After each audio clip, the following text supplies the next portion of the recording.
Shalom, selamat pagi. Puji Tuhan.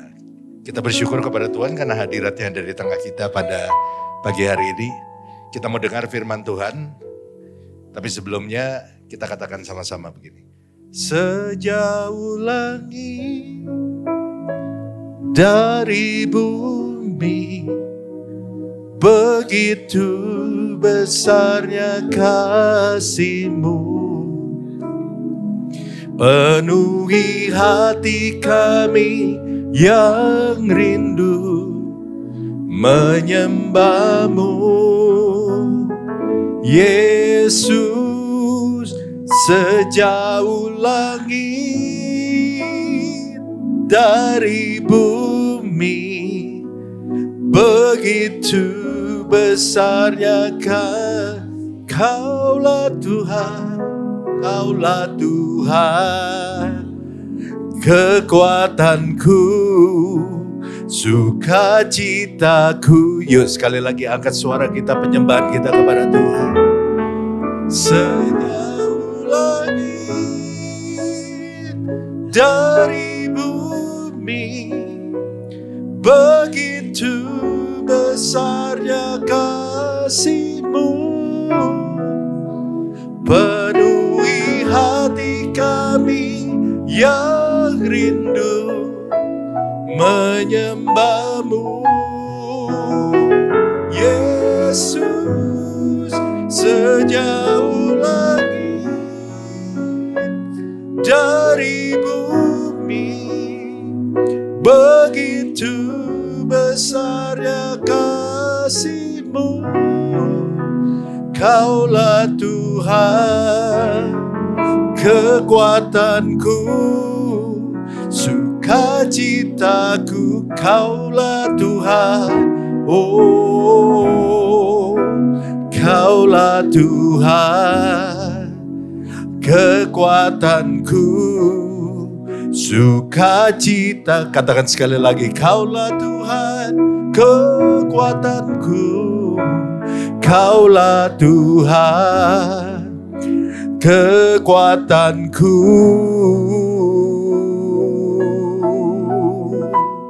sukacitaku. Kasih tepuk tangan buat Allah kita. Yuk kita siapin, nanti kita dengar firman Tuhan. Tema firman Tuhan yang diberikan kepada saya hari ini adalah God is King. Tuhan adalah Raja. Saya minta multimedia bantu saya aja ya untuk operasiin ini ya, sehingga saya bisa konsen. Saudara-saudara yang dikasihi Tuhan, Alkitab memang mengatakan bahwa kita sedang menantikan kedatangan Tuhan sebagai Raja. Karena nanti kita akan hidup di dalam kerajaan yang selama-lamanya. Dan bicara soal kerajaan itu harus ada rajanya. Dan kita sebagai anak-anak Tuhan, kita percaya bahwa Yesus akan datang kedua kali dan memerintah sebagai Raja. Dan kita akan hidup di dalam pemerintahan bersama-sama dengan Dia. Yang percaya katakan amin. Nah pertanyaannya adalah begini. Sementara Yesus belum datang kedua kali. Dan kita masih hidup di dalam dunia, kita belum diangkat. Ya mudah-mudahan kita semua gak mati, kita diangkat di awan-awan. Jadi paling gak kita bisa ngerasain sedikit jadi Iron Man, sudah bisa terbang. Dan kita akan bertemu lagi dengan orang-orang yang kita kasihi, yang sudah meninggal dalam Tuhan. Makanya Alkitab katakan ada pertemuan di udara. Ya, jadi orang-orang tua kita misalnya yang meninggal dalam Tuhan mendahului kita, nanti kita akan bertemu lagi di dalam tubuh kemuliaan. Kita semua akan dirubah. Ya, kita tidak akan mengenakan tubuh jasmani, tapi kita akan mengenakan manusia roh. Nah, tapi sementara itu belum terjadi dan kita masih hidup di dalam dunia. Yesus itu harus menjadi Raja terlebih dulu dalam hati kita. Dia harus menjadi Raja dulu di dalam hati kita, dalam kehidupan kita. Nah saudara-saudara, bicara soal menjadikan Yesus Raja, itu bicara soal keputusan. Setiap 5 tahun sekali kita ada yang namanya pilpres, ada juga pilkada saudara. Dan kemudian kita tahu kalau lagi pilpres, pilkada itu banyak kandidat. Dan kita kadang-kadang bingung saudara, mau milihnya siapa. Tetapi biasanya sebelum kita menentukan pilihan kita akan bertanya dulu. Apa sih programnya? Betul gak sih? Nah program itu bicara soal apa? Program itu bicara soal komitmen. Dan komitmen itu selalu berhubungan dengan janji. Ya, komitmen itu adalah janji. kita nggak bisa tahu mereka kerjanya kayak apa nanti. Tetapi kita lihat apa janji-janji mereka. Dan janji-janji mereka itu lewat program-program politik mereka itu yang akan mempengaruhi keputusan kita. Siapa yang akan kita pilih. Itu akan mempengaruhi keputusan kita. Siapa yang akan kita izinkan untuk menjadi pilihan kita. Nah saudara-saudara, demikian pula dengan Yesus. Kita nggak pernah lihat Tuhan. Ada yang pernah lihat Tuhan? Berarti saudara pernah mati dan hidup kembali. Saudara. Karena untuk lihat Tuhan kita perlu mati dulu saudara, baru bisa ketemu Tuhan. Kalau gitu begini, pertanyaannya begini. Sama seperti ketika kita memilih pemimpin bangsa kita. Ada dasarnya. Nah apa dasarnya? Kita memutuskan untuk menjadikan Tuhan sebagai Raja kita. Apa dasarnya? Saudara mempercayai Dia sebagai Tuhan. Karena segala sesuatu harus dibangun di atas dasar. Dan kalau kita melihat, kita memilih pemimpin berdasarkan janjinya, pertanyaan saya adalah begini. Apakah kita bisa memutuskan untuk menjadikan Tuhan sebagai Raja dalam hidup kita berdasarkan janjinya? Nah ini yang akan saya bahas pada pagi hari ini. Bahwa Tuhan itu sangat layak untuk dijadikan Raja dalam hidup kita. Berdasarkan apa? Berdasarkan janjinya. Nah mari kita lihat di dalam Ibrani pasal yang ke-6 ayat 17 sampai 18. Dikatakan demikian. Karena itu, untuk lebih meyakinkan mereka yang berhak menerima janji itu akan kepastian putusannya, Allah telah mengikatkan dirinya dengan apa? Dengan sumpah. Jadi Tuhan itu, kembali lagi ke ayat sebelumnya, Tuhan itu gak pernah main-main waktu dia janji. Sama seperti pemimpin politik, supaya dia dipilih, dia akan berusaha untuk meyakinkan. Dan Tuhan itu mengatakan dalam ayat ini, bahwa untuk meyakinkan kita, yang akan menerima janji itu, Tuhan itu sampai mengikatkan dirinya dengan sumpah. Dan Tuhan gak pernah melakukan itu. Hanya di ayat ini Tuhan mengatakan, aku ikatkan diriku dengan sumpah. Ayat 18. Supaya oleh dua kenyataan. Apa ini maksud dengan dua kenyataan? Itu saya kasih keterangan.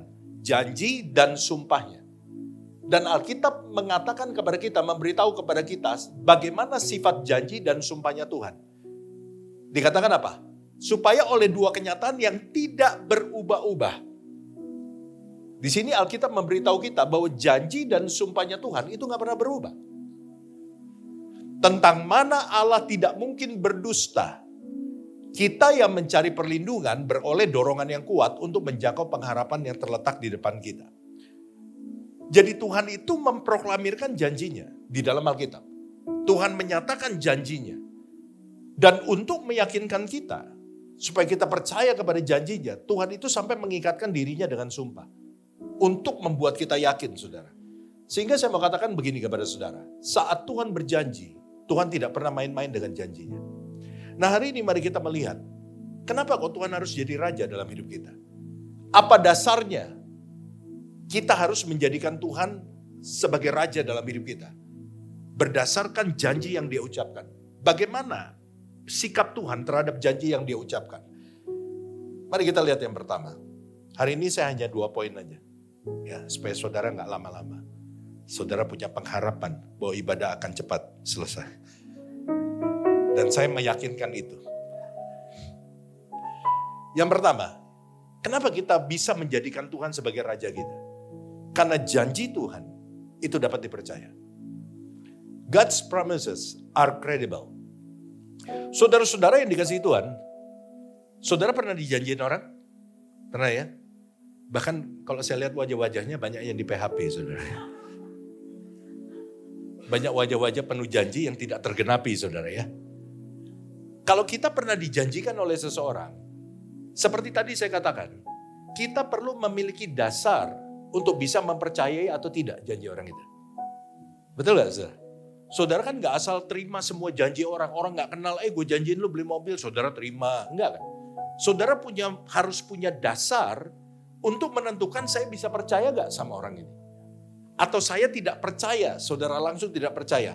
Nah pertanyaan saya begini, dasarnya apa? Kalau saudara dijanjikan oleh seseorang, apa dasarnya? Saudara bisa memutuskan untuk percaya atau tidak percaya kepada orang itu. Biasanya dasar untuk menentukan kita percaya atau tidak terhadap janji seseorang itu ada dua. Yang pertama adalah karakter orang itu. Kita lihat siapa orang ini. Oh, orangnya gue gak kenal, udah pasti gue gak percaya. Tapi kalau orangnya kita kenal, kita akan lihat dulu orang ini gimana ya. Oh, ternyata dia tuh terkenal, suka janji-janji tapi tidak ada satupun yang digenapi. Kalau kita kenal karakternya begitu, kita akan percaya gak kepada apa yang dia ngomong? Enggak. Janji sama ini mau diajak jalan-jalan, janji sama ini mau diajak ke taman safari, janji sama ini mau diajak main pedal, tapi gak pernah kejadian. Bahkan sampai Tuhan Yesus datang, saudara tahu tidak akan terjadi. Saudara. Orang ini terkenal ngomong doang. Nah, ada istri-istri yang banyak kecewa sama suaminya. Kenapa? Suaminya suka janji. Waktu kawin janji, waktu belum kawin, saudara. Lagi pacaran itu kan masa promosi ya. Ya, masa promosi. Marketing semua, ilmu marketing semua keluar. Itu selama masa pacaran. Wah, Pak, suami saya kalau lagi pacaran janjinya luar biasa, Pak. Dia ngomong sama saya, pokoknya buat kamu apa aja udah aku lakukan. Gunung akan kudaki, lautan akan kuseberangi. Hutan akan kuterobos. Setelah kawin gimana? Nggak pulang-pulang. Alasannya apa? Lagi daki gunung, menyeberangi lautan, menerobos hutan, saudara. Banyak orang suka janji tapi nggak pernah ditepati. Sehingga banyak orang kecewa, saudara. Nah, saudara-saudara yang dikasihi Tuhan, dasar untuk kita bisa percaya kepada janji orang, itu yang pertama adalah karakter orang itu. Tapi ada dasar yang kedua. Ini saudara boleh terapkan dalam kehidupan saudara sehari-hari ketika seseorang berjanji dengan saudara. Yang pertama adalah karakter. Yang kedua apa dasarnya? Oh, kita lihat orang ini baik. Orang ini jujur, dia nggak pernah ada masalah. Tapi ada dasar yang kedua yang perlu kita pertanyakan. Apakah orang ini punya kemampuan untuk menggenapi janjinya? Jadi yang pertama karakter orang itu. Kalau karakternya udah lolos, yang kedua kemampuannya. Contohnya begini. Pak, misalnya ada orang ngomong sama saya begini. Pak Jeffrey, saya kok digerakkan Tuhan ya. Saya pengen kasih Bapak mobil baru. Oh ya, puji Tuhan, saya lihat orangnya baik. Pelayanannya bagus, gak pernah ada cacat. Tiba-tiba dia ngomong sama saya mau ngasih mobil baru. Tapi saya perlu lihat bagaimana keadaan orang ini. Ternyata orang ini pun gak punya mobil. Tiap hari pergi ke kantornya naik busway. Dan secara ekonomi pas-pasan. Ini kita gak ngomongin mujizat Tuhan ya. Kita di luar mujizat Tuhan. Kita ngomong yang kelihatan mata aja. Dan kita bisa pikir secara logika. Orang ini gak punya mobil, orang ini juga secara ekonomi pas-pasan, dia gak berkekurangan, hanya berkecukupan. Dan saya tahu untuk beli mobil, secara logika, itu berat buat dia. Dengan janji dia mau beliin saya mobil. Sehingga akhirnya berdasarkan pertimbangan itu, berdasarkan dasar itu, saya agak sulit untuk mempercayai janji orang ini. Bukan karena dia jahat, tapi kalau saya lihat kemampuannya, kayaknya enggak. Atau mungkin enggak sekarang. Bisa ngerti gak maksud saya? Jadi dua dasar ini yang membuat kita pada akhirnya bisa memutuskan apakah kita bisa mempercayai sebuah janji yang diucapkan kepada kita. Nah sekarang kita lihat, bagaimana dengan Tuhan? Apakah Tuhan karakternya bisa dipercaya? Apakah Tuhan punya kemampuan untuk menggenapi janjinya? Mari kita lihat. Ibrani 10 ayat 23. Saya berikan ini supaya saudara bisa mengambil keputusan dengan mantap. Bahwa memang Tuhan itu bisa kita jadikan raja dalam hidup kita. Ibrani 10 ayat 23. Marilah kita teguh berpegang pada pengakuan tentang pengharapan kita. Sebab Tuhan yang menjanjikannya setia. Setia bicara soal karakter. Ternyata kalau kita melihat karakter Tuhan, Tuhan itu adalah Tuhan yang setia. Setia dalam hal apa? Bahwa sekali Tuhan berjanji, Tuhan tidak akan menarik kembali janjinya. Bahwa sekali Tuhan berjanji sampai kapanpun, perhatikan, sampai kapanpun, walaupun melewati rentang waktu yang panjang, Tuhan tidak akan pernah lupa akan janjinya. Bilangan 23 ayat 19, saya berikan banyak ayat hari ini. Karena kita orang Kristen mesti baca ayat. Saudara. Allah bukanlah manusia. Alkitab menjelaskan di kalimat pertama dengan tegas bahwa jangan samakan Allah dengan manusia. Jangan samakan perilaku Allah dengan manusia. Jangan samakan karakter Allah dengan manusia. Apa karakter manusia? Sehingga ia berdusta. Alkitab tahu manusia banyak ngomong, banyak janji, tapi nggak pernah nepatin. Banyak. Bukan di sini, di gereja lain. Allah bukanlah manusia sehingga dia berdusta. Bukan anak manusia sehingga ia menyesal. Dia nggak pernah menyesal apa yang dia ucapkan. Masakan ia berfirman dan tidak melakukannya, atau berbicara dan tidak menepatinya?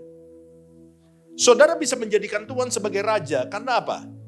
Karena pada saat Tuhan berjanji, ya kalau orang dunia janji politik, kalau ini janji surgawi. Tuhan itu setia kepada janjinya. Dan Alkitab mengatakan dengan tegas, kalau dia berfirman, dia pasti melakukan.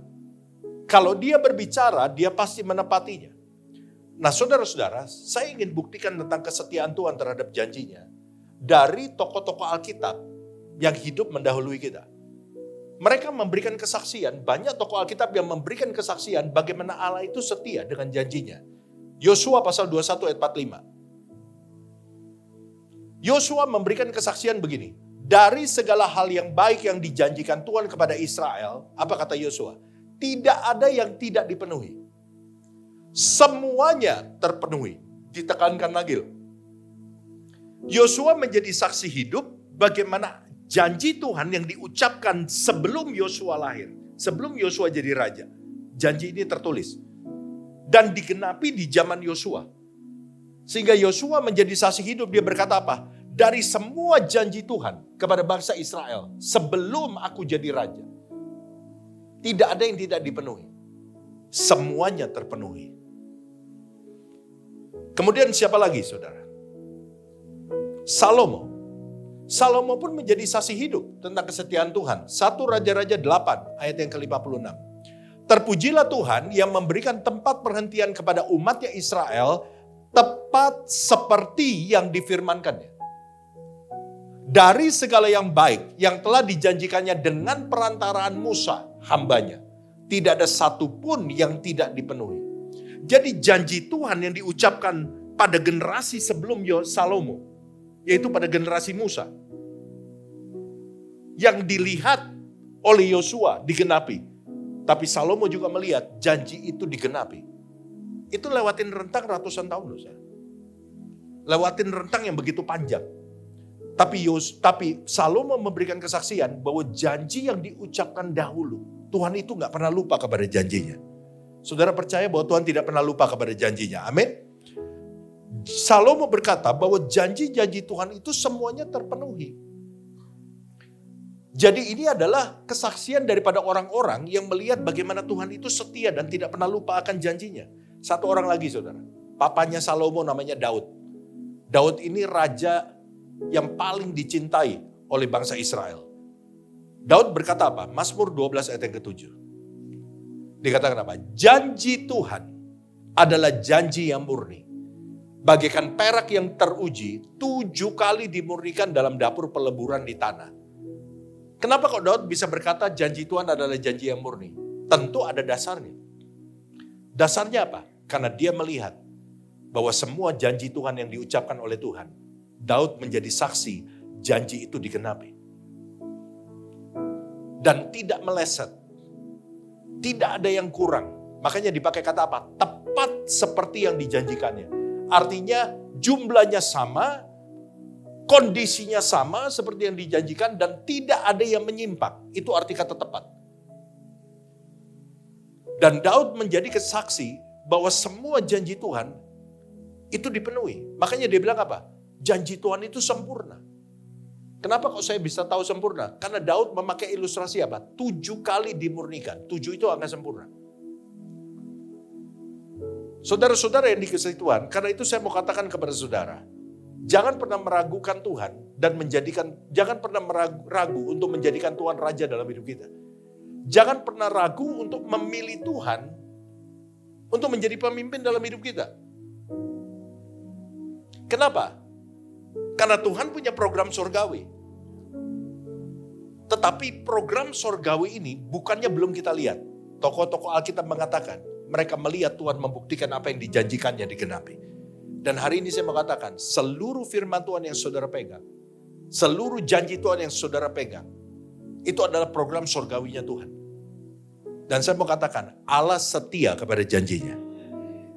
Dan kalau saudara percaya, saudara akan melihat janji itu bukan hanya digenapi oleh tokoh-tokoh Alkitab terdahulu, tapi firman Tuhan adalah firman sepanjang masa. Dia berlaku dahulu, dia berlaku sekarang, dia berlaku di hari yang akan datang. Dan kalau engkau percaya, janji-janji Tuhan itu akan terjadi dalam hidup saudara. Yang percaya berikan tepuk tangan buat Allah kita. Jadi ini alasan yang pertama, kenapa kita layak menjadikan Tuhan pemimpin hidup kita. Kenapa kita tidak perlu ragu menjadikan Tuhan Raja dalam hidup kita. Karena Allah yang kita sembah, Tuhan yang kita elu-elukan, janjinya bisa dipercaya. God's promises are credible. Yang kedua, alasan kedua. Mengapa kita harus menjadikan Tuhan dalam hidup kita? Kenapa kita nggak perlu ragu-ragu menjadikan Tuhan sebagai Raja dalam hidup kita dan membiarkan Dia memimpin hidup kita? Yang kedua, God's promises never fail. Karena Tuhan tidak pernah gagal. Tuhan tidak pernah punya kesulitan untuk menggenapi apa yang Dia janjikan. Kalau pemimpin dunia, dia berjanji, bisa gagal nggak? Bisa. Bisa tidak dilakukan nggak? Bisa. Karena banyak kepentingan politik dan kemudian kemungkinan kalau programnya tidak dilakukan karena apa? Dana. Betul? Itu yang membuat seorang pemimpin dunia bisa gagal melakukan program-program yang sudah dijanjikannya. Nah pertanyaannya, apakah Tuhan bisa gagal? Tuhan berjanji akan ini, akan itu, akan memberkati kita. Apakah Tuhan bisa gagal dalam memberkati kita? Saya ingin katakan kepada saudara, sifat dari janji Allah adalah tidak dimungkinkan adanya kegagalan dan tidak mungkin gagal kalau, ada catatannya nih, ini yang penting catatan. Kalau kita memenuhi apa yang disyaratkan kepada kita. Sebab kalau saudara lihat di dalam Alkitab, sebelum Tuhan memberikan janji atau sesudah Tuhan memberikan janji, itu biasanya ada syaratnya. Nah biasanya orang Kristen itu hanya mengutip janjinya doang. Saya pengen kita jadi jemaat yang pinter.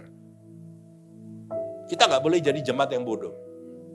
Dan kemudian dengan kebodohan kita, karena janji Tuhan yang kita klaim tidak terjadi, kita menyalahkan Tuhan. Saya bilang, bukan Tuhan yang salah, kamu yang bodoh. Kenapa kita bodoh? Karena kita gak baca aturan mainnya. Kita gak baca manual booknya. Kita main asal comot-comot ayat yang kita suka. Kita tato di tangan kita. Tapi tato ini gak pernah terjadi dalam hidup kita. Sampai kita mati. Cuma tulisannya tambah gede karena kita tambah gemuk. Gak bisa begitu saudara. Saudara harus membaca Alkitab. Ketika saudara comot satu ayat, ada ayat yang baik. Bacalah satu pasal. Bacalah sebelum atau sesudah ayat itu. Sebab apa? Tuhan itu selalu memberikan syarat. Supaya janji itu bisa bekerja dalam hidup kita. Tapi janji itu gak akan bekerja dalam hidup kita kalau kita tidak melakukan persyaratannya. Kita suka ayat-ayat yang baik. Gak apa-apa, gak salah. Tapi bagaimana kita bisa membuat ayat-ayat ini bekerja dalam hidup kita? Anda harus membaca apa yang Tuhan perintahkan untuk membuat ayat ini bekerja. Jadi jangan asal mencomot ayat aja ya saudara ya. Baca, supaya apa? Supaya firman Tuhan ini terjadi dalam hidup kita. Kenapa? Karena firman Tuhan itu gak mungkin gagal. Roma 9 ayat 6a berkata demikian. Akan tetapi firman Allah tidak mungkin, apa saudara? Gagal. Yesaya 55 ayat 11. Dikatakan demikian. Demikianlah firmanku yang keluar dari mulutku, ia tidak akan kembali kepadaku dengan sia-sia. Kata sia-sia itu artinya tidak bekerja. Tapi Tuhan berkata apa? Firman yang diucapkan itu tidak akan kembali dengan sia-sia. Artinya apa? Dia akan bekerja. Tetapi ia akan melaksanakan apa yang ku kehendaki. Dan akan berhasil dalam apa yang kusuruhkan kepadanya. Saudara-saudara, firman Tuhan itu tidak pernah gagal. Ketika kita melihat Tuhan, apakah Tuhan layak untuk menjadi pemimpin dalam hidup saya? Dan kita melihat bahwa Allah tidak pernah gagal menepati janjinya. Semua yang dijanjikannya pasti berhasil. Semua yang dijanjikannya pasti terjadi. Artinya apa? Jangan pernah ragu menjadikan Tuhan pemimpin dalam hidupmu. Jangan pernah ragu meminta Dia untuk mengatur seluruh kehidupanmu. Ekonomimu, keluargamu, bisnismu, pelayananmu. Jangan pernah ragu untuk menjadikan Dia pusat kendali daripada seluruh kehidupanmu. Kenapa? Karena kita tahu bahwa Tuhan itu tidak pernah punya kesulitan untuk menggenapi janjinya. Saudara tahu janji yang terkenal dalam Alkitab? Yaitu janji Tuhan kepada Abraham. Aku akan memberkati engkau, membuat namamu masyhur. Orang yang mengutuk engkau akan dikutuk. Nah, saudara lihat aja sekarang. Orang yang memberkati engkau akan diberkati. Dan ini janji Tuhan kepada siapa? Kepada Israel. Kadang-kadang kita bingung, saudara. Kenapa? Kalau saudara pernah pergi ke Israel, maka saudara akan melihat, tidak semua, tapi kebanyakan. Tour leader Israel itu tidak percaya kepada Tuhan. Tidak percaya bahwa Yesus akan datang kembali menjadi raja. Mereka berkata yang akan datang kembali itu bukan Yesus. Tapi mereka bisa cerita. Ya kenapa? Karena ini dua hal yang berbeda. Iman dan pengetahuan akan sejarah dua hal yang berbeda. Mereka tinggal di negeri itu. Jadi mereka tahu sejarahnya, mereka bisa cerita. Tapi mereka nggak percaya bahwa Yesus itu adalah Mesias. Tapi pertanyaannya begini, banyak orang nanya, Pak, banyak orang Israel nggak percaya Yesus adalah Mesias. Kenapa kok mereka diberkati Tuhan? Jawabannya cuma satu. Karena Tuhan sudah berjanji bahwa bangsa Israel adalah bangsa pilihan. Dan Tuhan tidak pernah menarik ucapannya. Makanya itu kalau saudara melihat, dunia ini, itu dikuasai oleh orang-orang Yahudi. Teknologi yang kita pakai, itu di belakangnya dikuasai oleh orang-orang Yahudi. Sebab apa? Tuhan sudah janji walaupun bangsa Israel belum bertobat, keras kepala, namun Tuhan sudah terlanjur berjanji dan janji Allah tidak mungkin gagal. Dan itu terjadi saat ini. Saya kasih contoh. Orang Yahudi dimanapun itu akan tetap diberkati.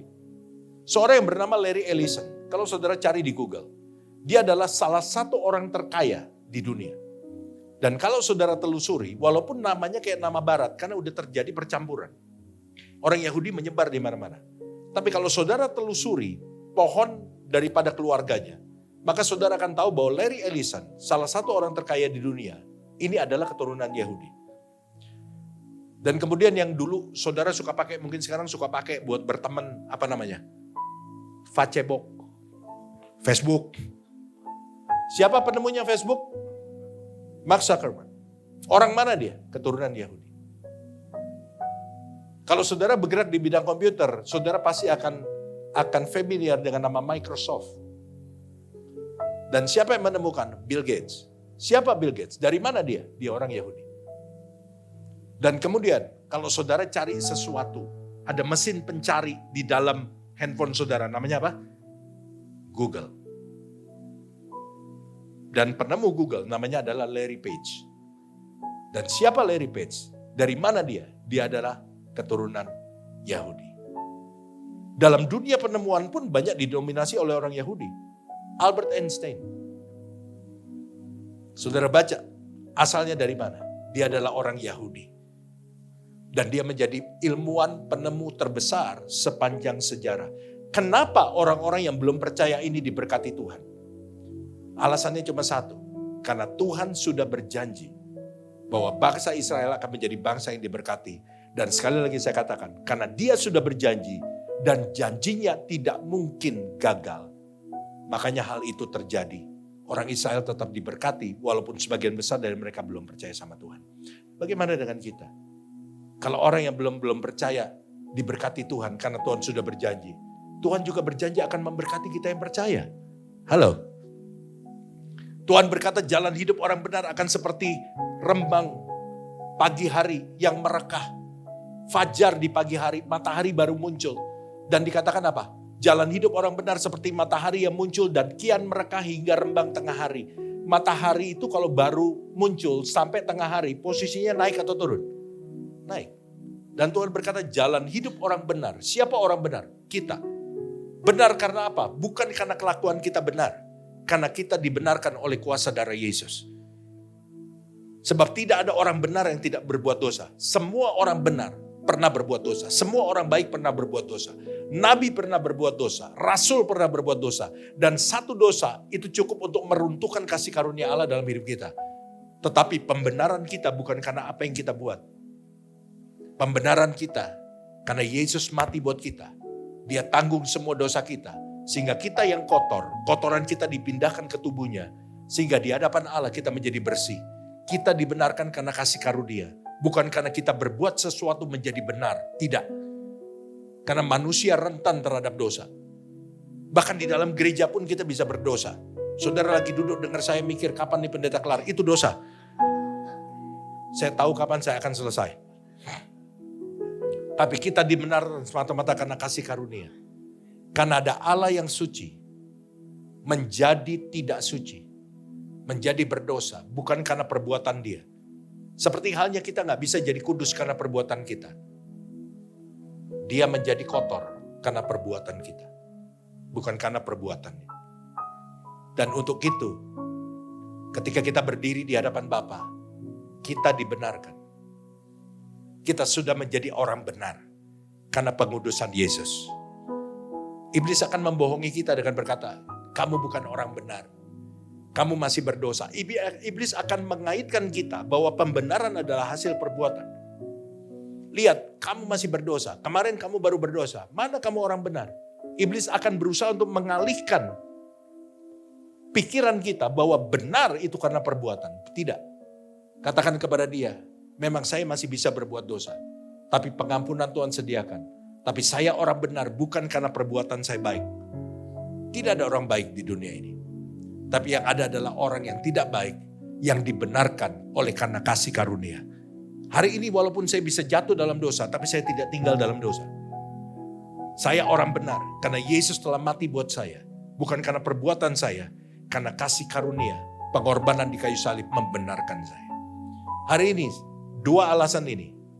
Dan saya harap saudara tidak ragu menjadikan Tuhan sebagai Raja dalam hidup saudara. Karena janji Tuhan dapat dipercaya. Dan yang kedua bukan hanya dapat dipercaya, dia setia, dia tidak pernah lupa janjinya. Dan janji Tuhan tidak mungkin gagal. Kalau engkau percaya, maka janji itu akan terjadi dalam hidupmu. Tuhan Yesus memberkati kita semua. Haleluya.